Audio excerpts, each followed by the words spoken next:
do texto que nós vamos ler, Juízes capítulo 6, de 11 a 16, nós encontramos Deus começando o processo de desconstrução da mentalidade que Gideão tinha, uma mentalidade que o desqualificava para ser um homem vencedor.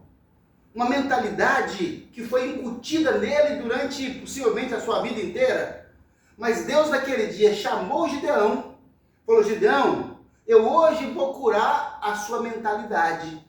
Hoje eu vou curar a sua mentalidade. Então, da mesma forma, Deus nos chama hoje para dizer: olha, vou curar essa mentalidade. Nós temos uma mentalidade, meu Deus, tantas vezes, tão retrógrada, cheia de crenças limitantes, que as pessoas nos rotularam e a gente carrega isso ao longo da vida.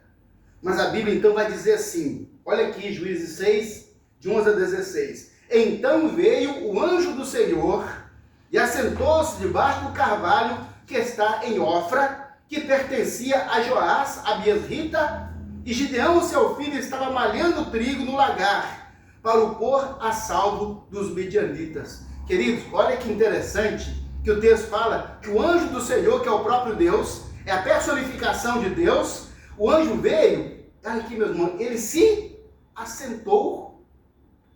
Por que será que Deus veio e sentou? Sabe por quê? Porque o processo que ele estava para introduzir Gideão seria um processo longo.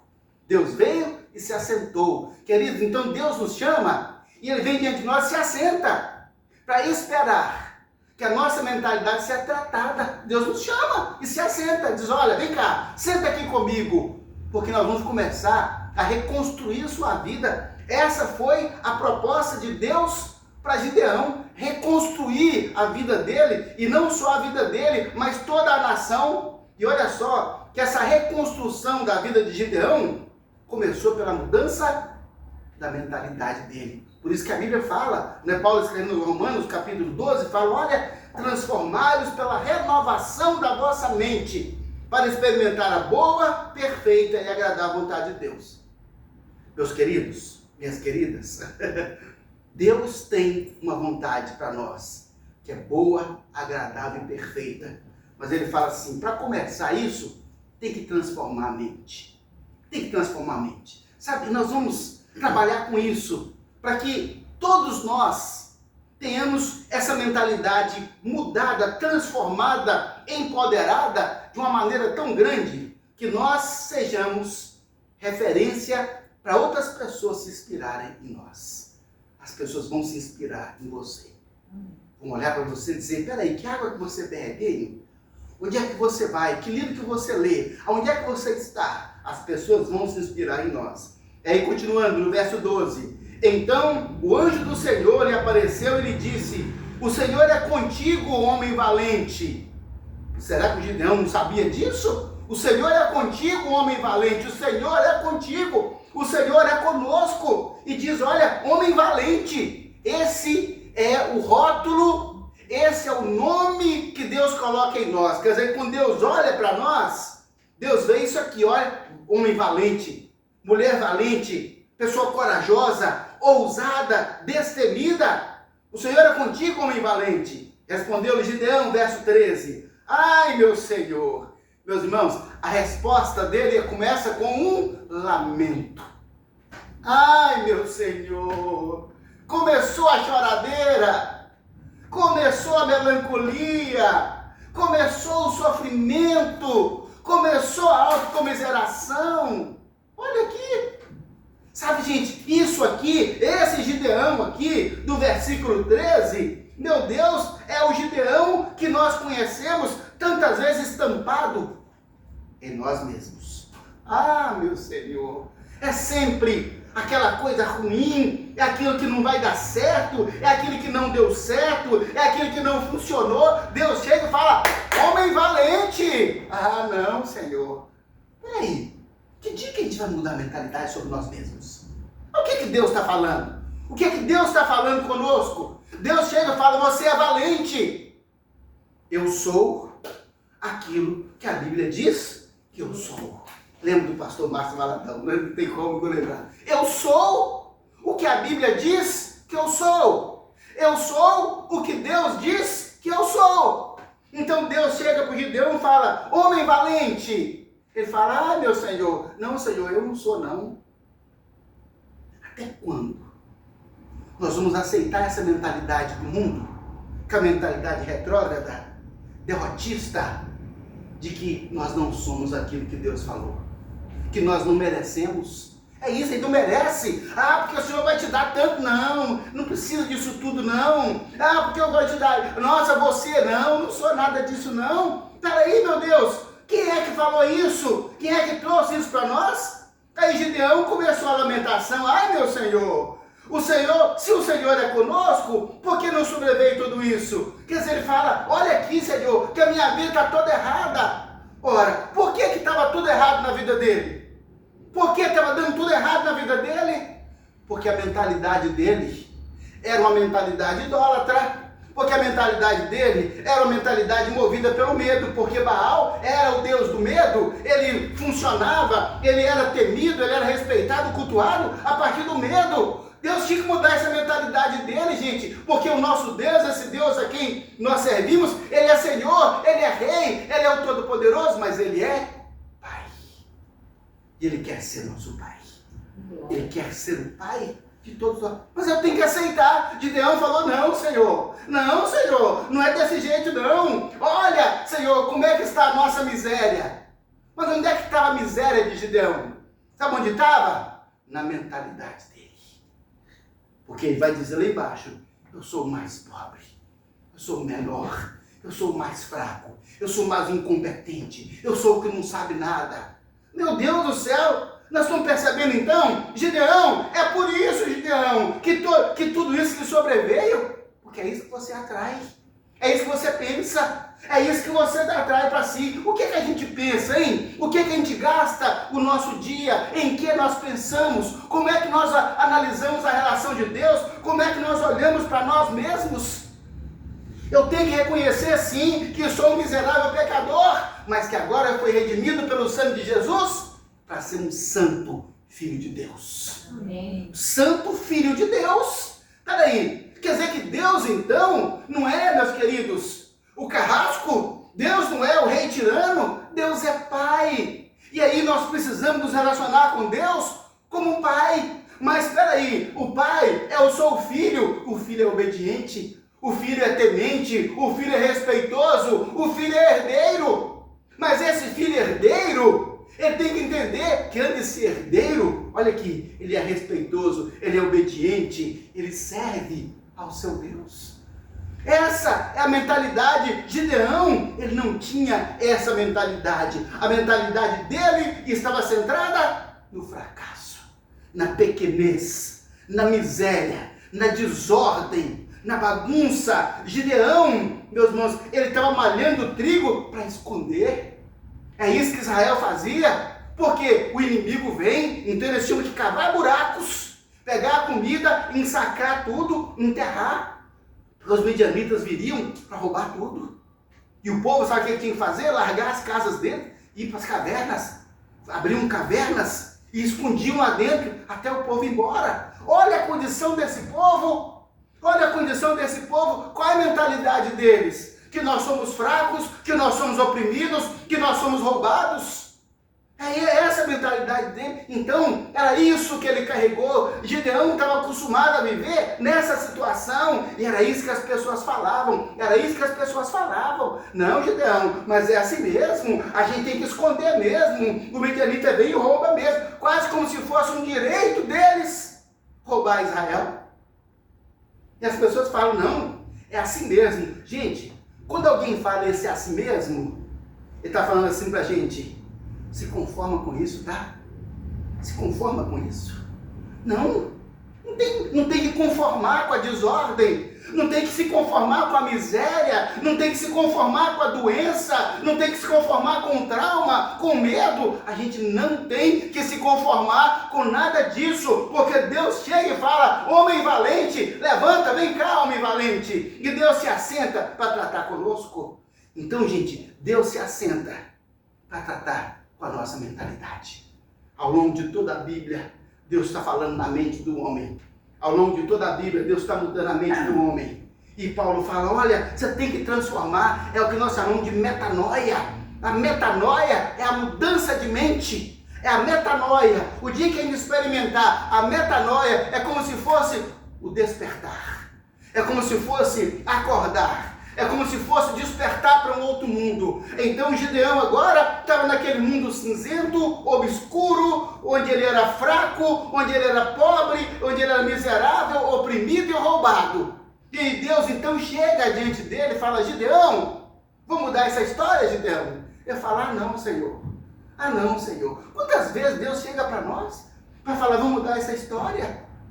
Sabe, gente, não é, meu Deus, mais um culto, não é, meu Deus, mais uma pregação, não é, meu Deus, mais uma igreja, não é, meu Deus, mais um pastor. Não, é uma metanoia, é uma mentalidade nova. É isso que nós temos que cultivar. É uma mentalidade nova.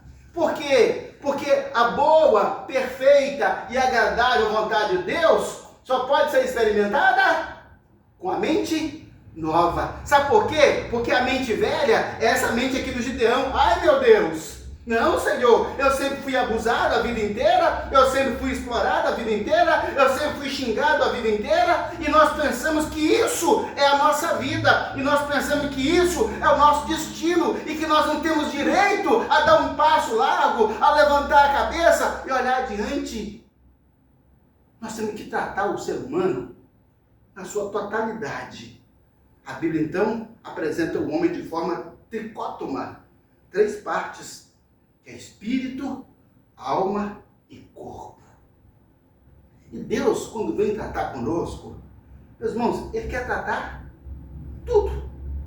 Você não pode chegar lá no hospital, você vai lá marcar uma consulta, lá no posto de saúde, chegar para um médico e falar assim, doutor, você podia fazer uma oração, que eu estou sentindo culpa do meu pecado? Ele vai falar, você tem que ir numa igreja. Tem que ir numa igreja? Você tem que ir numa igreja, não é aqui. Sabe, gente, por que eu estou dizendo isso? Porque cada área tem sua área de tratamento. A gente vem para a igreja, às vezes procurando aquilo que tinha que ser lá no posto de saúde. Eu venho para a igreja para curar meu corpo. Pode curar? Pode, mas existe um processo de transformação da mente. Quando a nossa mente se organiza da maneira certa, a gente então aprende a tratar. Espera aí, eu cuido da alma, do espírito e do corpo. Deus obviamente quer tratar de tudo. Porque, meu Deus, como é que pode ser um crente muito abençoado, mas doente? Um crente muito abençoado que não cuida da saúde do próprio corpo. Pastor, vou fazer uma campanha de oração. Mas está diabético, não faz dieta? Ora, tem que fazer campanha de oração sim, mas faz dieta. Educa a alimentação, faz a mudança de mente. É a mudança de mente. Deus quer tratar o homem na totalidade. Ah, espera aí, eu vou cuidar só então do meu espírito, eu estou salvo e o corpo vai se acabar? Não, porque o corpo é o meio de expressão de Deus nesse mundo. E nós precisamos que as pessoas olhem para nós e se inspirem ao olhar para nós e virem em nós a manifestação de Deus. E Deus, a Bíblia fala que no princípio, o Espírito de Deus pairava sobre as águas. E a Bíblia diz que havia trevas sobre a face do abismo. Havia trevas, sabe, gente? Aí eu fico pensando, sabe o que nessas trevas? Pessoas. O Espírito de Deus vem sobre nós, meus irmãos. E o que Ele olha a nós e vê? Tantas vezes, trevas. Mas sabe o que Deus faz? Haja luz. Haja luz. E o interessante é que em Gênesis, quando Deus fala haja luz, não é a luz do sol, não é a luz da lua nem das estrelas, porque os luminares são criados, me parece que no 3º dia, não é? É criado depois. Haja luz. O que é haja luz? A luz é o entendimento, é o despertamento, é a mente do homem que agora recebe sobre si a manifestação de Deus para ele ter uma transformação, para começar a metanoia. Essa é a luz, é a iluminação da nossa vida, é o entendimento de que o Espírito tem que vir sobre nós, pairar sobre nós, e que quem vai trazer essa luz é Deus. É Deus quem traz a luz. E quando Deus traz a luz, essa luz, como eu falei, não é a luz que ilumina, é a luz na mente, é a mente iluminada, é o entendimento. Para os gregos era o fogo, é o entendimento, é o saber, é o conhecimento. Então Deus vem dizendo, olha, e vai haver então luz sobre a sua vida, vai haver luz sobre a sua mente. Quando a luz chega na nossa mente, a gente começa a passar pela metanoia, que é a mudança de mente. Então espera aí, meu Deus, a gente precisa mudar tudo. Queridos, nós somos a expressão de Deus nessa terra. Amém. Que Deus as pessoas veem quando elas olham para nós? Que Deus as pessoas veem quando olham para nós? Será que eles vão ver um Baal? Do medo? A pessoa acuada? Nós precisamos, em todos os sentidos, na forma plena, a gente precisa, meus irmãos, ter uma mente curada, a alma curada, para a gente começar a revelar a Deus em todos os detalhes, porque Deus é detalhista. Deus é detalhista em todos os detalhes. As coisas da nossa vida precisam estar em ordem. Precisa estar em ordem, porque Deus é um Deus de ordem. Deus é um Deus de organização. Deus é um Deus de princípios. Então nós temos que, peraí, meu Deus, eu preciso então passar por essa metanoia, eu tenho que mudar, eu tenho que começar a mudar o conceito.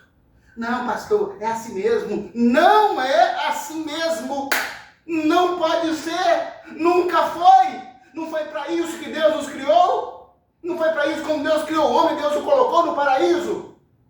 Olha só, Deus o colocou no paraíso, porque é isso que Deus tem para nós, paraíso. E por que a gente vai escolher as trevas? Por que a gente vai escolher o inferno? Por que a gente vai escolher o tormento? É a mente. Deus fala, te criei para o paraíso. Não, Senhor, eu não mereço, não, eu vou para as trevas. Não! Sai do purgatório! Sai do purgatório! Sai do lugar de tormento! Deus nos chamou, nos criou, colocou no paraíso. É para isso. É para isso que Deus nos criou. Então, essa mentalidade respondeu Gideão, ai meu Senhor, por que tudo isso então me sobreveio? Porque você não mudou sua mente, criatura. Mas Deus está dizendo assim, mas é para isso que eu estou aqui, para mudar a sua mente. É para isso que eu estou aqui, para mudar a sua mente. De tal maneira que a nossa mente, ela tem que ser mudada, ela tem que ser transformada e nós temos que ser confrontados. Cada um tem que ser confrontado. Às vezes o confronto, gente, mexe na nossa zona de conforto e as pessoas até fogem. Ah, não, boba, mas isso aí não dura. Isso não é assim. Não, é porque está mexendo na zona de conforto. Vai sacudir, vai saculejar. Porque Deus tem que trazer para fora, sabe, essas coisas que não prestam para sair da nossa vida. E a gente receber a vontade de Deus, que é boa, agradável e perfeita, mas que depende da transformação da mente. Metanoia é outra mente. É outra mente. A maneira, sabe, meus irmãos, como nós vemos a vida e aquilo que nós falamos. Quando Deus viu trevas sobre a face das águas, Deus disse, haja luz. A palavra. Meus irmãos, a palavra é a gênese da nossa vida. A palavra foi a gênese desse mundo. A palavra é a gênese da nossa vida. Se nós queremos criar algo novo, isso acontece por meio de quê? Da palavra. Mas eu não posso falar palavras de luz se a minha mente está nas trevas. Eu não posso falar palavras de vitórias se a minha mente está na derrota, é uma mente derrotada. Eu não posso enxergar o paraíso se os meus olhos só veem o inferno e o purgatório. Como é que eu... Não, Deus está mostrando, mas o que a gente quer ver? O que a gente quer enxergar? Ora, nós vamos enxergar aquilo que nós queremos ver. E o que é que nós queremos ver? Aquilo que nós falamos, aquilo que nós buscamos. Se a nossa vida, se as pessoas declaram que a vida é um inferno, que é isso, que é aquilo outro, ele está invocando. Deus falou assim, haja luz. Ele trouxe a luz à existência. E quando a gente fala que inferno, você traz o inferno à existência. Que miséria, traz a miséria à existência. Mas eu sou tão pobre, traz a pobreza à existência. Eu sou tão miserável, traz a miséria à existência. Mas eu não posso, traz a impossibilidade à existência. Eu não sou capaz, traz a incapacidade à existência. A palavra é a Gênese. Por isso que, ó, o que a Bíblia ensina? Fala desse livro, profetiza. E esse livro, olha aqui, é o que Deus fala de nós. Que Deus, ele é tão amoroso, Deus é tão generoso, que ele faz conosco como fez com Gideão. Se sentou debaixo da árvore.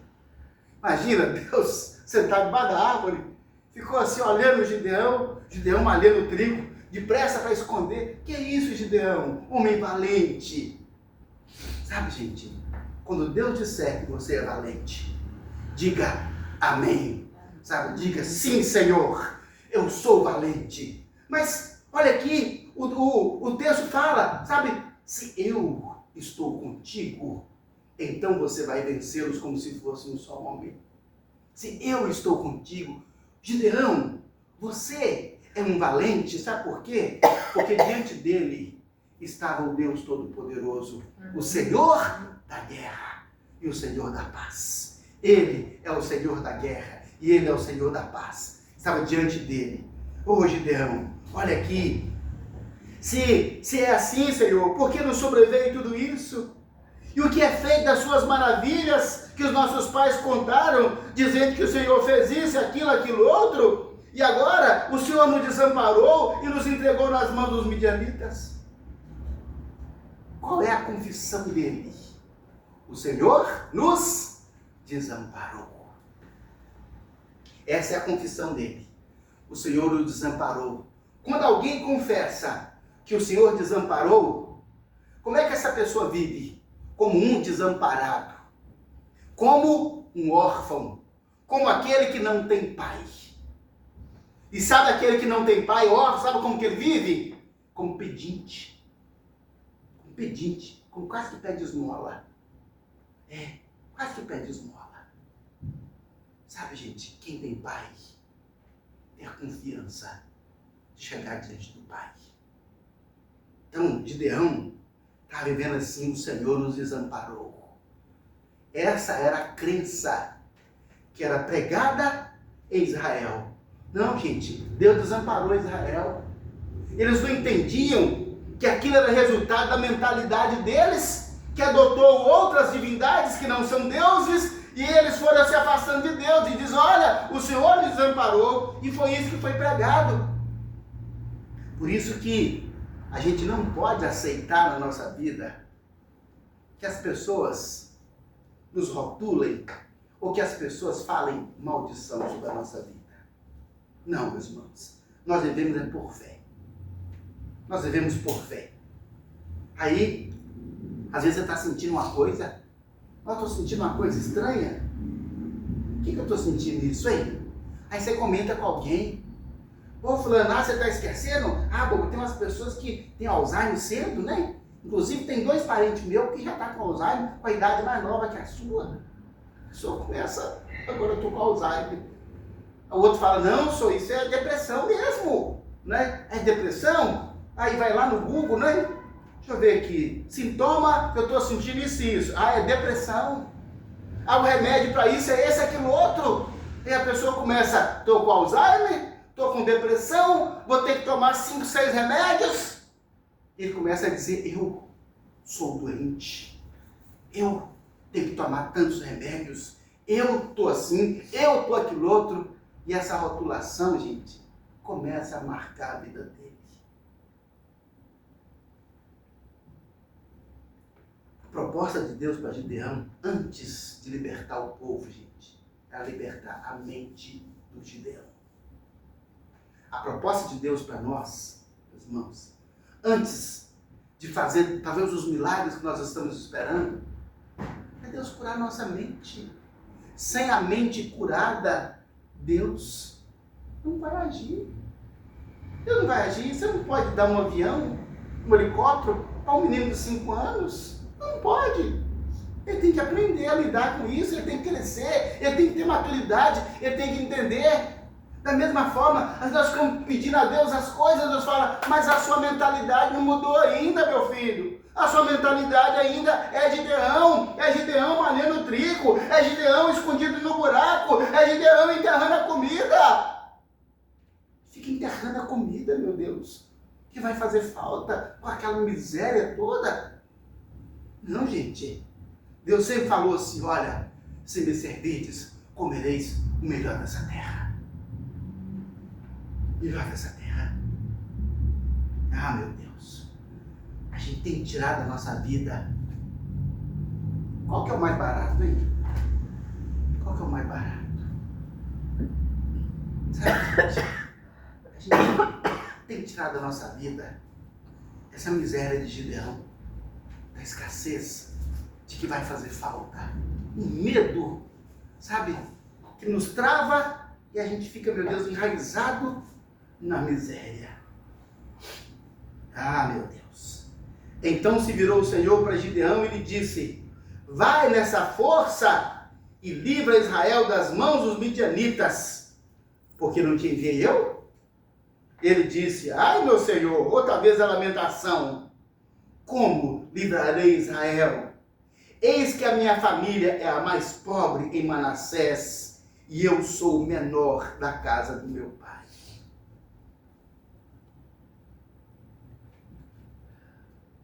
Interessante que o adjetivo menor, ele faz parte da classe dos comparativos. Porque o que é menor do que alguma coisa, ele é comparativo. Sabe? Será que na nossa vida as pessoas nos comparavam? Será que as pessoas... Lá era comparado. Ele era o mais pobre. A família dele era a menor. São os adjetivos comparativos. Ó, é o menor, é o mais pobre. E a gente vai colocando esses adjetivos aí superlativos, né, de comparação, de prioridade, superioridade. Um é maior, outro é menor. Sabe? E às vezes, meus irmãos, é isso que o Gideão cresceu a vida inteira aprendendo. O Gideão, a gente não pode comprar isso não porque nós somos pobres. Ô Gideão, não pode aquilo não porque a nossa família é mais pobre. Ô Gideão, não pode fazer aquilo não porque a nossa família é menor. Ô Gideão, a gente não pode ir não porque nós somos mais pobres. Meu Deus do céu! Ele não sabe quem é o pai. Não tem pai, órfão. Órfão. Porque se eles entendessem a posição de Deus, vai dizer, não, peraí, eu tenho um Deus que é pai, e ele é dono do ouro e da prata. Eu tenho um pai. Quando Gideão venceu os midianitas, depois já no finalzinho da história, gente, até os camelos dos midianitas, dos moabitas e do povo do Oriente, era enfeitado de argola de ouro, até os camelos. E ele era o mais pobre da casa dele. O que Gideão fez? Foi lá, gente, tomou tudo. Você fala, peraí, lá o outro, até o camelo do outro anda enfeitado de ouro, você está falando que você é pobre? Ele nem tem o Deus que você tem. Gente, o camelo do outro tinha ouro. O camelo. E nós temos um Deus que é Pai. A proposta de Deus, gente, é metanoia. Mudar a nossa mente de maneira a curar. E essa mudança, gente, pastor, é lá na alma, né? Não, não é na alma, não. Não é na alma, não. A mudança tem que ser visível. As pessoas têm que olhar para nós. As pessoas têm que olhar. Vocês têm que olhar para mim semana que vem. Falar, pastor, seu carro está limpo. Ô, glória! Metanoia. Metanoia. Como é que eu posso estar com a minha vida toda em ordem e o carro todo sujo, bagunçado, e a casa suja, bagunçada e as coisas fora do lugar? Metanoia. As pessoas precisam perceber que Deus está mudando a nossa vida. Amém. Nós temos que inspirar as outras pessoas. E o convite de Deus para Gideão é esse convite. Deus quer mudar a sua mente para mudar a sua vida. Amém. Tudo ao nosso redor, do jeito de Deus, porque a vontade de Deus ela é boa, agradável e perfeita. Amém. E Ele vai mudar a sua mente agora. Nós vamos destravar essa mente, sabe, presa com os complexos de inferioridade, com as crenças limitantes de Gideão. Gideão nunca mais. Gideão fracassado, pobre, menor da sua casa, nunca mais. Em nome de Jesus. Vamos orar? Vamos falar com Deus? O que na sua vida que está assim tão cheio de complexo, que está tão amarrado, que as pessoas te rotularam e você aceitou? O que você está confessando na sua vida? O que você está declarando na sua vida? Nós vamos pedir perdão a Deus agora. E jogar isso tudo fora. E começar uma metanoia em nome de Jesus. Senhor nosso Deus, graças te damos, ó Deus, porque assim como o Senhor disse no princípio, haja luz. Nós te louvamos porque o Senhor disse hoje, haja luz em nossas vidas. Haja mudança de vida em nós. Haja metanoia. Oh Deus, em nome de Jesus, eu te peço agora, Pai, que o Senhor, ó Deus, nos ajude, cura a nossa alma de toda a rotulação, Senhor Deus, negativa, ó Deus, de tudo aquilo que nós aceitamos ao longo da nossa história, ó Deus amado, do conformismo, ó Deus, com a miséria, com a incapacidade, com a impotência, com a desordem, com a bagunça, Pai, com o fracasso, com a pobreza. Senhor, em nome de Jesus, liberta-nos, ó Deus, dessa mentalidade fracassada. E assim, meu Deus, como o Senhor fez com Gideão, o Senhor sentou debaixo de uma árvore para conversar com ele. Oh Deus, em nome de Jesus, oh Espírito Santo, vai falando conosco ao longo desse dia, vai falando conosco ao longo da semana, para que a nossa mentalidade, Senhor, continue sendo transformada, ó Deus, pelo mover do Teu Espírito Santo, porque o Espírito, Senhor, pairava sobre as trevas. Ó Espírito de Deus, paira sobre nós. E se tiver ainda alguma treva na nossa mente, se houver ainda alguma treva em nossa alma, dissipa. Deus, faça haver luz em nós, meu Pai. E nós declaramos, haja luz em nós. Haja luz em nossa mente, haja luz em nossa alma, haja luz em nosso espírito, haja luz em nossa casa, haja luz em nosso trabalho, haja luz em nossa família. Oh meu Deus, faça haver luz em nós, para a glória do Teu nome, Senhor. Oh Deus, queremos, Senhor, e precisamos sim ser referência e inspiração para que outras pessoas, Pai, a partir do que vem em nós, ó Deus, desejem também ter a sua mente liberta, a sua mente, ó Deus amado, transformada, a sua nova mentalidade, para viver, ó Deus, e desfrutar a vontade do Senhor, que é boa, agradável e perfeita. Assim, Pai, nós honramos ao Senhor, nós glorificamos ao Senhor. E, ó Deus, fortalece-nos, ó Deus, nessa mudança de vida, para que toda palavra que sair da nossa boca seja a palavra consoante à vontade do Senhor, que é boa, agradável e perfeita. E dá-nos, ó Deus, sabedoria para vivermos como filhos amados de um Deus que é rico e poderoso e que nos ama. Amém. Assim te agradecemos, ó Deus, e abençoamos o Teu povo, abençoamos a Tua igreja com a mudança de mentalidade, em nome de Jesus. Amém.